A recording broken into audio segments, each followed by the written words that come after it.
ഇന്ത്യയിൽ ഹ്യുണ്ടായുടെ പെർഫോമൻസ് വേരിയൻസിനെ വിളിക്കുന്നത് എൻലൈൻ എന്നാണ്. നമ്മൾ 2021 i20 എൻലൈൻ കണ്ടു, 2022 വെന്യൂ എൻലൈൻ കണ്ടു.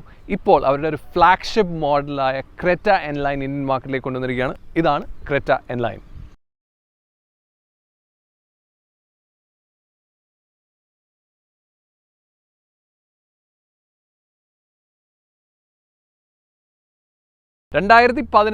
ആദ്യമായി ക്രെറ്റ എന്ന് പറയുന്ന വാഹനം ഹ്യുണ്ടായുടെ ലൈനപ്പിൽ എത്തിയത്. അന്നു മുതൽ ഇന്ത്യയിൽ ഈ ഒരു സെഗ്മെൻറ്റിൽ തന്നെ വളരെ ഇമ്പോർട്ടൻ്റ് ആയിട്ടുള്ളൊരു മോഡലായിട്ട് മാറി ക്രെറ്റ. എന്താണെങ്കിലും അതിൻ്റെ ഒരു ഫൺ ഫാക്ടറുള്ള അല്ലെങ്കിൽ ഒരു പെർഫോമൻസ് ഓറിയൻറ്റഡ് ആയിട്ടുള്ള ഒരു ക്രെറ്റ ഇന്ത്യൻ മാർക്കറ്റിൽ ഇമ്പോർട്ടൻ്റ് ആണ്. അത് എത്രമാത്രം ഒരു ഫൺ ഡ്രൈവിങ്ങിൽ കൊടുക്കുമെന്നാണ് നമ്മൾ ഈ എപ്പിസോഡിൽ അറിയുന്നത്. സോ ഫൺ ഫാക്ടർ നോക്കുന്നതിന് മുമ്പ് നമുക്ക് ഇതിൻ്റെ ഡിസൈൻ ഒന്ന് നോക്കാം. ഡിസൈൻ ഫേസ് ലിഫ്റ്റ് മോഡലിൽ നിന്ന് കുറച്ച് ഡിസൈൻ ഫ്രണ്ടിൽ മാറ്റം വന്നിട്ടുണ്ട്. അന്ന് ഞാൻ ഫേസ് ലിഫ്റ്റ് മോഡൽ പറഞ്ഞ സമയത്ത് എനിക്ക് എൻ്റെ ഗ്രില്ലിൻ്റെ ആ ഒരു സൈസും അതിൻ്റെ ഇടയ്ക്കുള്ള ഗ്യാപ്പും എനിക്ക് അത്ര ഇഷ്ടമായിട്ട് വന്നില്ല. പക്ഷേ അതിൽ നിന്നും വ്യത്യസ്തമായിട്ടാണ് എൻലൈനിൽ വന്നിരിക്കുന്നത്. ഈ ഒരു ഭാഗം ഗ്രില്ലിൻ്റെ സൈസ് കുറച്ചു, ഈ ഒരു ഭാഗം ക്ലോസ്ഡ് കൊടുത്തു. ഗ്രില്ലിൻ്റെ സൈസ് കുറച്ചതോടുകൂടി ആ ഒരു എനിക്ക് ഇഷ്ടപ്പെടാതെ വന്ന ആ ഒരു ഫാക്ടർ അങ്ങ് മാറി. അതുപോലെ തന്നെ എൻലൈൻ്റെ ബാഡ്ജിങ് കൊടുത്തു, DRLs എൻഡ് ടു എൻഡ് നൽകിയിട്ടുണ്ട്. ബമ്പറിൻ്റെ ഡിസൈൻ കംപ്ലീറ്റ്ലി വ്യത്യാസം വന്നിട്ടുണ്ട്, ഒരു എൻലൈൻ ഡിസൈൻ വന്നിട്ടുണ്ട്. അതുപോലെ ഈ ഒരു സൈഡിൽ ഒരു റെഡ് ആക്സൻസും ഇപ്പോൾ നൽകിയിട്ടുണ്ട്. സോ ഇതൊക്കെയാണ് ഫ്രണ്ടിൽ നിന്ന് എൻലൈനിലേക്ക് വന്നപ്പോൾ ഉള്ള വ്യത്യാസങ്ങൾ നോർമൽ ഫേസ് ലിഫ്റ്റ് മോഡൽ നോക്കുമ്പോൾ. സൈഡ് പ്രൊഫൈലിലേക്ക് നോക്കുമ്പോൾ അതിൻ്റെ ഹോൾ ഡിസൈനിൽ വലിയ വ്യത്യാസങ്ങളൊന്നുമില്ല. ആ ഒരു സ്റ്റൈലിങ്ങും കാര്യങ്ങളെല്ലാം നമ്മൾ ഫേസ് ലിഫ്റ്റിൽ കണ്ടതാണ്. എന്നാൽ ആ ഒരു ചെറിയ എൻലൈൻ എന്നുള്ള ബാഡ്ജിങ് വന്നിട്ടുണ്ട്. അതിൽ വീലിൻ്റെ ആ ഒരു സൈസ് 18 ഇഞ്ച് വീൽസാണ് വരുന്നത്. അതിൽ വരുന്ന കാലിപ്പർ ഒരു റെഡ് കളർ കാലിപ്പർ, ഒരു സ്പോട്ടിയ വേർഷന് വേണ്ടി റെഡ് കളർ കാലിപ്പർ കൊടുത്തിട്ടുണ്ട്. സോ ഹോൾ എൻലൈൻ അല്ലെങ്കിൽ ഈ ഒരു വാഹനത്തിൽ റെഡ് ഇൻസേർട്സ് നല്ല രീതിയിൽ കൊടുത്തിട്ടുണ്ട്. ഇപ്പോൾ ഇവിടെ താഴെയാണെങ്കിലും ഈ ഒരു റെഡ് ഇൻസേർട്സ് നമുക്ക് കാണാം. അതുപോലെ തന്നെ ഡ്യുവൽ കളറാണ് കൊടുത്തിരിക്കുന്നത്. മുകളിൽ കംപ്ലീറ്റ് ബ്ലാക്ക് വന്നിട്ടുണ്ട്. അതുപോലെ ഈ ഒരു സീ പില്ലർ ആണെങ്കിലും ഫുള്ളി ബ്ലാക്ക് ചെയ്ത് നൽകിയിട്ടുണ്ട്. സോ ഇതൊക്കെയാണ് എൻ്റെ സൈഡ് പ്രൊഫൈലിൽ വന്നിരിക്കുന്ന വ്യത്യാസം. നോർമൽ ഫേസ് ലിഫ്റ്റ് മോഡലിന് അല്ലെങ്കിൽ ക്രെറ്റയിൽ നിന്ന് നോക്കുകയാണെങ്കിൽ എൻലൈനിലേക്ക് വന്നപ്പോൾ ഡിസൈനിൽ വ്യത്യാസങ്ങളൊന്നും തന്നെ ഇല്ല. ക്രെറ്റ എൻലൈൻ്റെ റിയർ നോക്കിക്കഴിഞ്ഞാൽ നമ്മൾ ഫ്രണ്ടിൽ കണ്ടുപോലെ ഹെഡ്ലൈറ്റ് ടു ഹെഡ്ലൈറ്റ് കണക്ട് ചെയ്യുന്ന ഒരു DRL ഉണ്ട്. അതുപോലെ തന്നെ tail lamp to tail lamp connect ചെയ്യുന്ന ഫുൾ ലെങ്ത് ഒരു LED ടെയിൽ ലാമ്പാണ് വന്നിരിക്കുന്നത്. അതുപോലെ തന്നെ സ്പോയിലർ നോക്കിക്കഴിഞ്ഞാൽ ഒരു സ്പോയിലർ വേർഷനാണ് വന്നിരിക്കുന്നത്. അതുപോലെ തന്നെ ഷാർക്ക് ഫിൻ ആൻറ്റിന കാര്യങ്ങളെല്ലാം നൽകിയിട്ടുണ്ട്. എൻലൈൻ്റെ ഒരു ബാഡ്ജിങ് കൊടുത്തിട്ടുണ്ട് റിയറിൽ. അതുപോലെ തന്നെ ബമ്പർ ഡിസൈൻ ടോട്ടലി ഡിഫറെൻ്റ് ആണ് ഫേസ് ലിഫ്റ്റ് മോഡലായിട്ട് അല്ലെങ്കിൽ ഇപ്പോഴുള്ള ക്രെറ്റയുമായിട്ട് നോക്കിക്കഴിഞ്ഞാൽ കംപ്ലീറ്റ്ലി ഡിഫറെൻ്റ് ആണ് ബമ്പർ. അതുപോലെ തന്നെ ഡിഫ്യൂസർ സ്റ്റൈലിംഗ് കൊടുത്തിട്ടുണ്ട്. ഈ ഡിഫ്യൂസർ സ്റ്റൈലിംഗ് കൊടുത്തിരിക്കുന്നതുകൊണ്ട് തന്നെ ഈ റിവേഴ്സ് ലൈറ്റ്, ഈ ഒരു സൈഡിൽ കാണുന്ന ലൈറ്റ് രണ്ട് സൈഡിലേക്കായി. അല്ലെങ്കിൽ ഇപ്പോൾ ക്രെറ്റയിൽ വരുന്ന സെൻറ്ററിലാണ് റിവേഴ്സ് ലൈറ്റ് വരുന്നത്, അതിപ്പോൾ രണ്ട് സൈഡിലേക്ക് മാറി. സോ അത്രയൊക്കെ വ്യത്യാസങ്ങളാണ്. പിന്നെ എക്സോസ്റ്റ് സ്റ്റെപ്പ്, ഡ്യുവൽ എക്സോസ്റ്റ് സ്റ്റെപ്പും വരുന്നുണ്ട്. ഇതൊക്കെയാണ് ഒരു ക്രെറ്റയിൽ നിന്ന് എൻലൈൻ ക്രെറ്റയിലേക്ക് വന്നപ്പോൾ ഉള്ള വ്യത്യാസങ്ങൾ. 2024 ക്രെറ്റയിൽ നിന്ന് നോക്കുമ്പോൾ ഈ ഒരു എൻലൈൻ്റെ ഒരു ഇൻറ്റീരിയർ നോക്കിക്കഴിഞ്ഞാൽ ഡിസൈൻ സെയിം തന്നെയാണ്. ഡിസൈനിൽ വ്യത്യാസങ്ങളൊന്നും തന്നെ ഇല്ല. പക്ഷേ വ്യത്യാസം വന്നിരിക്കുന്ന ആ ഒരു കളർ കോമ്പിനേഷനാണ്. ദാറ്റ് കളർ കോമ്പിനേഷൻ ശരിക്കും പറഞ്ഞാൽ എൻലൈനെ കുറച്ചും കൂടി ഒരു പ്രീമിയം ആക്കിയോ എന്ന് എനിക്കൊരു ചെറിയ സംശയമുണ്ട്. കാരണം അതിൻ്റെ ക്വാളിറ്റി ബെറ്റർ ആയിട്ടുണ്ട്. ഈ കളർ കോമ്പിനേഷൻ ഇസ് ആക്ച്വലി എനിക്ക് വളരെ ഇഷ്ടപ്പെട്ടു ഈ ഒരു കോമ്പിനേഷൻ. ഇതിൽ ഏറ്റവും പ്രോമിനൻ്റ് ആയിട്ട് നിൽക്കുന്നതിൻ്റെ സ്ക്രീൻ തന്നെയാണ്. ഒരു single panel screen, dual single panel screen എന്ന് വേണമെങ്കിൽ പറയാം. സിംഗിൾ പാനലിൽ 2 സ്ക്രീൻ വന്നിട്ടുണ്ട്. 10.25 ഇഞ്ചിൻ്റെ ഒരു ഇൻഫർടൈൻമെൻറ്റ് സിസ്റ്റവും 10.25 ഇഞ്ചിൻ്റെ ഒരു ഇൻസ്ട്രുമെൻറ്റ് ക്ലസ്റ്ററുമാണ് വന്നിരിക്കുന്നത്. ഇൻസ്ട്രുമെൻറ്റ് ക്ലസ്റ്റർ കംപ്ലീറ്റ്ലി ഡിജിറ്റലാണ്. ഒരുപാട് ഫീച്ചേഴ്സ് കാര്യങ്ങളെല്ലാം വരുന്ന ഒരു ഇൻസ്ട്രുമെൻറ്റ് ക്ലസ്റ്ററാണിത്. അതുപോലെ തന്നെ അതിൻ്റെ താഴെ എയർ വെൻറ്റ്സ് കൊടുത്തിട്ടുണ്ട്. എയർ വെൻറ്റ് ഈ ഒരു ഭാഗത്ത് കുറച്ച് പൊങ്ങിയാണ് വന്നത്. നോർമൽ കേസിൽ എയർ വെൻറ്റ് എല്ലാം ഒരേ ലെവലിലാണ് വരുന്നത്. ഇവിടെ കുറച്ച് മുകളിൽ നിന്നിട്ട് അവിടെ ഒരു റെഡ് ഒരു ആക്സെൻറ്റും ഒരു ഇൻസേർട്ടും നൽകിയിട്ടുണ്ട്. അതുപോലെ ഈ ഒരു സ്ക്രീനിന് ചുറ്റും ഒരു റെഡ് ഇൻസേർട്ട് കൊടുത്തിട്ടുണ്ട്. സെൻറ്ററിൽ താഴെയായിട്ട് ഇതിൻ്റെ AC വെൻറ്റ് നൽകിയിട്ടുണ്ട്. ഈ ഒരു ഭാഗത്ത് രാത്രി നോക്കിക്കഴിഞ്ഞാൽ നമുക്കറിയാം ഒരു റെഡ് കളർ ഒരു ആംബിയൻറ്റ് ലൈറ്റ് നൽകിയിട്ടുണ്ട്. ഇവിടെ ഒരു റബ്ബർ ഫീൽ കൊടുത്തിട്ടുണ്ട്. അപ്പോൾ നമ്മുടെ മൊബൈലൊക്കെ വെച്ച് കഴിഞ്ഞാലും അങ്ങോട്ടും മൂവ്മെൻറ്റ്സും ഒക്കെ റെസ്ട്രിക്ട് ചെയ്യാൻ പറ്റും. സെൻറ്റർ കൺസോളിൽ നമുക്ക് കിട്ടുന്നത് ഒരു ഓട്ടോമാറ്റിക് ക്ലൈമറ്റ് കൺട്രോളാണ്. ഓട്ടോമാറ്റിക് ക്ലൈമറ്റ് കൺട്രോൾ, അതുപോലെ ഇൻഫർടൈൻമെൻറ്റ് സിസ്റ്റത്തിൻ്റെ കൺട്രോൾസും എല്ലാം ഈ ഒരു ഭാഗത്ത് കൊടുത്തിട്ടുണ്ട്. സ്വിച്ചസ് എല്ലാം വളരെ ഒട്ടും നമുക്ക് മിസ്സാവുന്ന രീതിയിലല്ല. സ്വിച്ചസ് എല്ലാം വളരെ ബോൾഡായിട്ട് വലുതായിട്ട് നമുക്ക് കാണാൻ പറ്റുന്ന രീതിയിലാണ് സ്വിച്ചസും കൺട്രോൾസും കംപ്ലീറ്റ് വെച്ചിരിക്കുന്നത്. ടച്ച് സെൻസിറ്റീവ് ആയിട്ടുള്ള ഒരു സ്വിച്ചും ഈ ഒരു കൺസോളിൽ അല്ലെങ്കിൽ സെൻറ്റർ കൺസോളിൻ്റെ ഈ ഒരു ഭാഗത്ത് നൽകിയിട്ടില്ല. എല്ലാം മറ്റേ നോർമൽ സ്വിച്ചസ് തന്നെയാണ്. അതിൻ്റെ താഴെ നമുക്ക് കിട്ടുന്നത് ചാർജിങ് സ്ലോട്ട്സ് ആണ്. ഇവിടെ ഒരു സി ടൈപ്പ് ചാർജിങ് സ്ലോട്ട് കിട്ടും, USB പോർട്ട് കിട്ടും, അതുപോലെ 12 വോൾട്ടിൻ്റെ ചാർജിങ് സ്പോട്ട് കിട്ടും, അതുപോലെ വയർലെസ് ചാർജിങ് അങ്ങനെയുള്ള കാര്യങ്ങളെല്ലാം ലഭിക്കുന്നുണ്ട്. അതിൻ്റെ താഴെ ഗിയർനോബാണ് എൻലൈൻ്റെ. ഇപ്പം ഞാൻ ഡ്രൈവ് ചെയ്യുന്നത് മാനുവൽ ഗിയർ ബോക്സ് ഉള്ള എൻലൈൻ ആണ്. അതിൻ്റെ നോബ് ഒരു സ്പോർട്സ് കാറിൽ നമുക്ക് കിട്ടുന്ന പോലത്തെ ഒരു നോബ് കിട്ടുന്നുണ്ട്.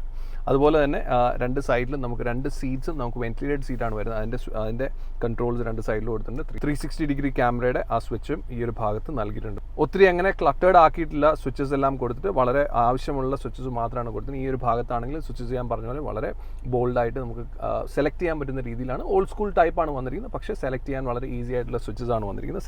സെൻറ്ററിൽ തന്നെ നമുക്ക് 2 cup holders, parking brake, electronic parking brake, അതുപോലെ ഓട്ടോ ഹോൾഡ് എന്നിവയെല്ലാം നൽകിയിട്ടുണ്ട്. ഹാൻഡ് റെസ്റ്റ് കാര്യങ്ങളെല്ലാം കൊടുത്തിട്ടുണ്ട്. സ്റ്റിയറിംഗ് അഗൈൻ എൻലൈൻ ആണ്. അതിൻ്റെ സ്റ്റിയറിംഗ് റെഡ് സ്റ്റിച്ചിങ് എല്ലാം കൊടുത്തപ്പോൾ വളരെ സ്പോട്ടിയർ ആയി. അതുപോലെ നല്ല ഫീലുള്ള സ്റ്റിയറിംഗ്, നല്ല കറക്റ്റ് സൈസിലുള്ള സ്റ്റിയറിംഗ്, കൺട്രോൾസ് എല്ലാം, അപ്രോച്ച് എല്ലാം കാര്യങ്ങളും എല്ലാം പ്രോപ്പറാണ്. എൻലൈൻ്റെ സ്റ്റിയറിംഗ് ആണ്. എൻ എന്നുള്ള ബാഡ്ജിങ് അവിടെ നൽകിയിട്ടുണ്ട്. Steering is proper. സോ ഓട്ടോമാറ്റിക്കലാണെങ്കിൽ നമുക്ക് പാരൽ ഷിഫ്റ്റേഴ്സും അതുപോലെ ഡ്രൈവ് മോഡ്സും ട്രാക്ഷൻ മോഡ്സും അങ്ങനെയുള്ള കാര്യങ്ങളെല്ലാം വരും. ഇപ്പോൾ മാനുവലിൽ അങ്ങനെയുള്ള മോഡ് കാര്യങ്ങളൊന്നുമില്ല. പിന്നെ സ്പീക്കേഴ്സ് നമുക്കറിയാവുന്ന പോലെ ബോസിൻ്റെ സ്പീക്കേഴ്സാണ് വരുന്നത്. സോ ഫ്രണ്ട് കൺസോള് മാനുവലിൻ്റെ ഈ ഒരു രീതിയിലാണ് വരുന്നത്. അതുപോലെ സൺറൂഫ് ആണെങ്കിലും പാനോറാമിക് സൺറൂഫ് കാര്യങ്ങളെല്ലാം വരുന്നുണ്ട്. സീറ്റ്സ് എനിക്ക് ഇഷ്ടപ്പെട്ടു. എൻലൈൻ്റെ സീറ്റാണ് വരുന്നത്. ആ റെഡ് സ്റ്റിച്ചിങ്, റെഡ് പൈപ്പിംഗ് എല്ലാം വന്നപ്പോൾ കുറച്ചും കൂടെ സ്പോട്ടിയറായി. പക്ഷേ നല്ല ഭംഗിയായി അല്ലെങ്കിൽ നല്ല സുഖമായിട്ട് ഇരിക്കാൻ പറ്റുന്ന സീറ്റ്സാണ് വരുന്നത്. ഞാൻ പറഞ്ഞ പോലെ വെന്റിലേറ്റഡ് സീറ്റ്സും ലഭിക്കുന്നുണ്ട് ഇപ്പോൾ എൻലൈൻ മോഡലിൽ, മാനുവലിൽ. ക്രെറ്റ എൻലൈൻ്റെ ഡ്രൈവാണ്. ക്രെറ്റ എൻലൈൻ എന്ന് പറയുമ്പോൾ നമുക്ക് എല്ലാവർക്കും അറിയാം, ഒരു പെർഫോമൻസിനെ ഇഷ്ടപ്പെടുന്ന അല്ലെങ്കിൽ ഹ്യുണ്ടായുടെ ലൈനപ്പിൽ നോക്കിക്കഴിഞ്ഞാൽ പെർഫോമൻസ് വാഹനങ്ങൾക്ക് ആണ് എൻലൈൻ എന്ന് പറയുന്നത് ഞാൻ പറഞ്ഞു. അപ്പോൾ അതിലെ ഒരു വാഹനം ആണ് ഓടിക്കുന്നതെന്ന് പറയുമ്പോൾ കുറച്ചൊരു ഫൺ ഫാക്ടറും കൂടി ഇതിനകത്ത് വരും. എന്താണെങ്കിലും ക്രെറ്റയുടെ എൻലൈനിൽ ഇപ്പോൾ വരുന്ന എൻജിൻ ഒരു എൻജിനാണ് വരുന്നുള്ളൂ. ഒരു 1.5 litre petrol, 1.5 litre turbo petrol engine, GDI petrol എഞ്ചിനാണ്. ഈ എഞ്ചിൻ തന്നെയാണ് നോർമൽ ക്രെറ്റയിലും പെട്രോൾ എഞ്ചിനിൽ 1.5 ടർബോയിൽ വരുന്നത്. സെയിം എഞ്ചിൻ തന്നെയാണ് വരുന്നത്. ഇതിൻ്റെ പവർ വരുന്നത് 160 HP പവറും 253 ന്യൂട്ടൺ മീറ്റർ ടോർക്കുമാണ്. Beautiful torque. ലോ എൻഡ് തൊട്ട് നമുക്ക് ടോർക്ക് കിട്ടുന്നുണ്ട്. സോ ആ ടോർക്ക് കിട്ടുന്നതിൻ്റെ ഒരു ഗുണം ഇതിൻ്റെ കംപ്ലീറ്റ് ഡ്രൈവിൻ്റെ സമയത്ത് നമുക്ക് ഫീൽ ചെയ്യുന്നുണ്ട്. അതിൽ വരുന്ന ഗിയർ ബോക്സ് 2 ഗിയർ ബോക്സിലാണ് ഇപ്പോൾ വരുന്നത്. ഓട്ടോമാറ്റിക്കലി ഒരു 7 സ്പീഡ് ഗിയർ DCT ഗിയർ ബോക്സും അതുപോലെ തന്നെ മാനുവലിൽ ഒരു 6 സ്പീഡ് മാനുവലാണ് കിട്ടുന്നത്. ഞാൻ ചോദിച്ച് മാനുവൽ എടുത്തതാണ്. കാരണം ഇതിലൊരു എൻതൂസിയാസിൻ്റെ ഒരു സെൽഫിഷ്നെസ് അതിനകത്ത് വന്നു. അതുകൊണ്ട് തന്നെ ഞാൻ മാനുവൽ ഒന്ന് ട്രൈ ചെയ്യാമെന്ന് വിചാരിച്ചു. മാനുവൽ ഈ ഒരു എൻലൈനിൽ തന്നെ മാനുവൽ ഒരു SUVയിലേക്ക് വരുമ്പോൾ മാനുവൽ അധികം വാഹനങ്ങൾക്കില്ല. അതുകൊണ്ട് തന്നെ ഞാനൊരു മാനുവൽ ആദ്യമേ തന്നെ എടുത്തു. മാനുവലിൻ്റെ ആ ഒരു ഗിയർ നോബും എല്ലാം ഭയങ്കര ഒരു റാലി സെറ്റപ്പിൽ അല്ലെങ്കിൽ ഒരു സ്പോർട്സ് കാർ പെർഫോമൻസ് കാറിൻ്റെ സെറ്റപ്പിലാണ് വന്നത്. സോ മാനുവലാണ് ഞാനിപ്പോൾ ഓടിക്കുന്നത്. മാനുവൽ ഞാൻ പറഞ്ഞ പോലെ 6 സ്പീഡ് മാനുവൽ ഗിയർ ബോക്സ് ആണ് ഇപ്പോൾ ഈ എൻലൈൻ, ക്രെറ്റ എൻലൈനിൽ വരുന്നത്. ഞാൻ മാനുവലിൻ്റെ കാര്യമായിരിക്കും കൂടുതൽ സംസാരിക്കുന്നത്. മാനുവൽ ഞാൻ പറഞ്ഞ പോലെ ഒരു ലോ എൻഡ് തൊട്ട് നല്ല ടോർക്ക്, നമ്മൾ ഫസ്റ്റ് ഗിയറിലിട്ട് വാഹനം എടുക്കുന്ന സമയം തൊട്ട് ആ 253 ന്യൂട്ടൺ മീറ്റർ ടോർക്കിൻ്റെ ആ ഫീല് നമുക്ക് കംപ്ലീറ്റ് നമുക്ക് ഫീൽ ചെയ്യും. 6000 RPM വരെ ഒരു കോൺസ്റ്റൻ്റ് ആയിട്ടുള്ള ഒരു RPM ഒരു ഗ്രോത്ത് നമുക്ക് കാണാൻ പറ്റും. 6000 RPM ശരിക്കും പറഞ്ഞാൽ കട്ടാണ് വരുന്നത്. സോ 6000 RPM വരെ the turbo kicks in normally, അല്ലെങ്കിൽ ടർബോയുടെ ആ ഒരു ഫീലും എല്ലാം കിട്ടുന്നുണ്ട്. സോ 6000 RPM വരെ രസമാണ് ഓടിക്കാനായിട്ട്. ആൻഡ് സ്പീഡ് ആണെങ്കിലും പ്രോപ്പറായിട്ട് ക്ലൈംബ് അപ്പ് ചെയ്യും. സോ അതാണ് ഈ ഒരു മാനുവലിൻ്റെ ഗിയർ ബോക്സിൻ്റെ ഒരു ഗുണം. So manual gear box actually ഒരു ഹൈവേയിലും അതുപോലെ തന്നെ ടൗണിലും എല്ലാം ഒരു ഫൺ ഡ്രൈവ് ഇഷ്ടപ്പെടുന്ന ആളുകൾക്ക് ഒരു പക്ഷേ ഇത് ഇഷ്ടപ്പെടും. പക്ഷേ ഇതിൽ എൻജിനിൽ വേറെ വ്യത്യാസങ്ങളൊന്നുമില്ല. പക്ഷേ എന്നാൽ സസ്പെൻഷനിൽ ചെറിയൊരു വ്യത്യാസമുണ്ടെന്നാണ് ഹ്യുണ്ടായി പറയുന്നത്. ചെറിയൊരു സ്റ്റിഫ്നെസ് ഫീൽ ചെയ്യുന്നുണ്ട്. പക്ഷേ എനിക്ക് കാര്യമായിട്ടൊന്നും ഫീൽ ചെയ്യുന്നില്ല. അതുപോലെ തന്നെയാണ് സ്റ്റിയറിങ്ങിൻ്റെ കാര്യം. സ്റ്റിയറിങ്ങിന് കുറച്ചും കൂടി ഒരു ടൈറ്റ്നെസ് കൊടുത്തിട്ടുണ്ട് എന്നുള്ളതാണ് ഹ്യുണ്ടായി പറയുന്നത്. നോർമൽ ക്രെറ്റയിലെ സ്റ്റിയറിംഗ് വളരെ ലൈറ്റ് സ്റ്റിയറിംഗ് ആണ്. അതിൽ നിന്ന് നോക്കുമ്പോൾ ഒരല്പം ഒരു ഹാർഡ് ഫീൽ വരുന്നുണ്ടെന്നുള്ളതല്ലാതെ ഇതും ഒരു സോഫ്റ്റ് സൈഡിൽ തന്നെയാണ് വരുന്നത്. കുറച്ചും കൂടി സ്റ്റിഫർ ആയിരുന്നെങ്കിൽ, കുറച്ചും കൂടി ഒരു ടൈറ്റ് സ്റ്റിയറിംഗ് ആയിരുന്നെങ്കിൽ എന്ന് എനിക്ക് ഈ ഒരു ഹൈവേ ഡ്രൈവിൽ എനിക്ക് ഫീൽ ചെയ്യുന്നുണ്ട്. പക്ഷേ നോർമൽ ക്രെറ്റയിൽ നിന്നും കുറച്ച് ടൈറ്റ്നെസ് കൂടിയിട്ടുണ്ട്. സ്റ്റിയറിംഗ് ടൈറ്റ് ആവുന്നതോറും നമുക്ക് കുറച്ചുകൂടി കോൺഫിഡൻസ് ഫീൽ ചെയ്യും. അതാണ് അതിൻ്റെ കാര്യം. അതുപോലെ സസ്പെൻഷൻ സ്റ്റിഫർ ആവുന്നതോറും പ്രോപ്പർ ടേൺസും അങ്ങനെയുള്ള കാര്യങ്ങളും സ്റ്റേബിൾ ആണ് നമുക്കൊരു ഫീൽ വരും. അങ്ങനെയുള്ള കാര്യങ്ങളെല്ലാം ഉണ്ട്. പക്ഷേ ഇത് അത്രയും ഒരു സ്റ്റിഫ്നെസ്സിലേക്കോ ടൈറ്റിലേക്കോ പോയിട്ടില്ല സസ്പെൻഷനും സ്റ്റിയറിങ്ങും. ഒരു പെർഫോമൻസ് വേരിയൻ്റ് ആണ് ഈ എൻലൈൻ വാഹനങ്ങൾ ആയതുകൊണ്ട് തന്നെ പെർഫോമൻസ് ഇമ്പോർട്ടൻ്റ് ആണ്. 0 to 100 എത്താൻ എടുക്കുന്ന ടൈം, ഇപ്പം ഈ വാഹനത്തിൽ 0 to 100 എത്താൻ എടുക്കുന്ന ടൈം ഹ്യുണ്ടായി പറയുന്ന 8.9 സെക്കൻഡ്സ് ആണ്. യെസ്, 9 സെക്കൻഡ്സിലൊക്കെ നമുക്ക് ഏകദേശം 0 to 100 എത്താൻ പറ്റും. ഞാൻ പറഞ്ഞ പോലെ ആ ഒരു ലോ എൻഡ് ടോർക്കും അതുപോലെ 6000 RPM വരെയൊക്കെ കോൺസ്റ്റന്റ് ആയിട്ട് ടർബോ കിക്കിങ് ചെയ്യുന്ന ആ ഒരു ഫീലും എല്ലാം ഉള്ളതുകൊണ്ട് ഒരു കോമ്പിനേഷൻ ആ ഒരു 0 to 100 പെർഫോമൻസിന് ഒത്തിരി ഹെൽപ്പ് ചെയ്യുന്നുണ്ട്. അതുപോലെ ടോപ്പ് സ്പീഡ് ആണെങ്കിലും ഒരു 190 വരെയൊക്കെ ടോപ്പ് സ്പീഡ് കയറുന്നുണ്ട്. ഞങ്ങളിപ്പോൾ ഡൽഹി ബോംബെ എക്സ്പ്രസ് ഹൈവേയിൽ ഓടിച്ച സമയത്ത് ഒരു 190 വരെയൊക്കെ ക്രൂസിങ്ങിൽ നമുക്ക് കിട്ടുന്നുണ്ട്. സോ അങ്ങനെയുള്ള കാര്യങ്ങളെല്ലാം റെസ്പോൺസീവ് ആണ്. കുറച്ചും കൂടെ ആ ഒരു ലീനിയർ പവർ നമുക്ക് ഫീൽ ചെയ്യുന്നുണ്ട്. ആ ഒരു ക്ലൈംബ് ആണെങ്കിലും വളരെ ലീനിയർ ആയിട്ട് നമുക്ക് കിട്ടുന്നുണ്ട്. So all those things are fine except ആ ഒരു സസ്പെൻഷൻ ഒരു പ്രോപ്പർ സ്പോർട്സ് കാർ ഫീൽ അല്ല വരുന്നത്. ഇതൊരു സ്പോർട്സ് കാർ അല്ലെങ്കിൽ ഒരു സ്പോർട്ടിയർ വേർഷൻ ഓഫ് ക്രെറ്റ എന്നേ ഞാൻ പറയുള്ളൂ എന്നുള്ളതാണ് അതിൻ്റെ ഒരു റിയൽ പിക്ചർ. ഇനിയൊരു ചോദ്യം, നോർമൽ ക്രെറ്റ 1.5 ടർബോ വാങ്ങിക്കണോ, ക്രെറ്റ എൻലൈൻ വാങ്ങിക്കണോ, അല്ലെങ്കിൽ ഏത് തരം ആളുകൾക്കാണ് ക്രെറ്റ എൻലൈൻ ഉചിതമാകുക എന്നുള്ളൊരു ചോദ്യം, അല്ലെങ്കിൽ ആർക്കായിരിക്കും ഇഷ്ടപ്പെടുക എന്നുള്ളൊരു ചോദ്യമുണ്ട്. ഇതിലിപ്പോൾ മാനുവലും ഓട്ടോമാറ്റിക്കും വരുന്നുണ്ട്. അതുകൊണ്ട് ആ ഒരു പ്രശ്നമൊന്നുമില്ല. ഓട്ടോമാറ്റിക് വേണ്ടവർക്കോ അല്ലെങ്കിൽ മാനുവൽക്ക് വേണ്ടവർക്കോ ഒക്കെ ഇത് ഓപ്റ്റ് ചെയ്യാം.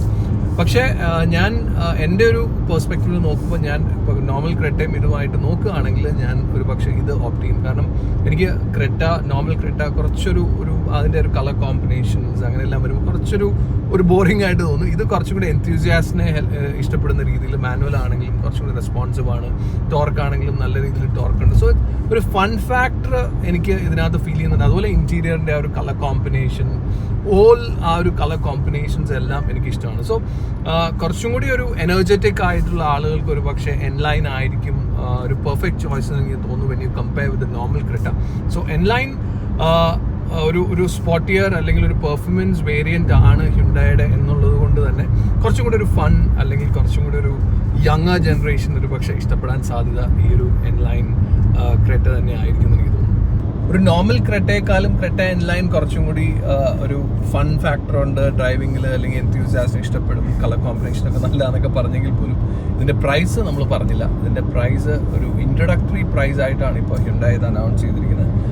സ്റ്റാർട്ടിങ് തൊട്ട് പ്രൈസ് വരുന്നത് 16.82 lakhs ആണ് എക്സ് ഷോറൂം പ്രൈസ് ഈ വാഹനത്തിന് വരുന്നത്. സോ 16,82,000 രൂപയാണ് എക്സ് ഷോറൂം പ്രൈസ് ക്രെറ്റ എൻലൈൻ്റെ സ്റ്റാർട്ടിംഗ് വേരിയൻറ്റിൻ്റെ പ്രൈസ് വരുന്നത്. സോ ഐ തിങ്ക് ഞാൻ ഈ പറഞ്ഞ കാര്യങ്ങളെല്ലാം വെച്ച് നോക്കിക്കഴിഞ്ഞാൽ ഈ ഒരു പ്രൈസ് ഒരു ഇൻട്രൊഡക്ടറി പ്രൈസ് ആയിട്ടാണെങ്കിൽ പോലും നല്ലൊരു പ്രൈസ് ആണെന്ന് എനിക്ക് തോന്നുന്നു.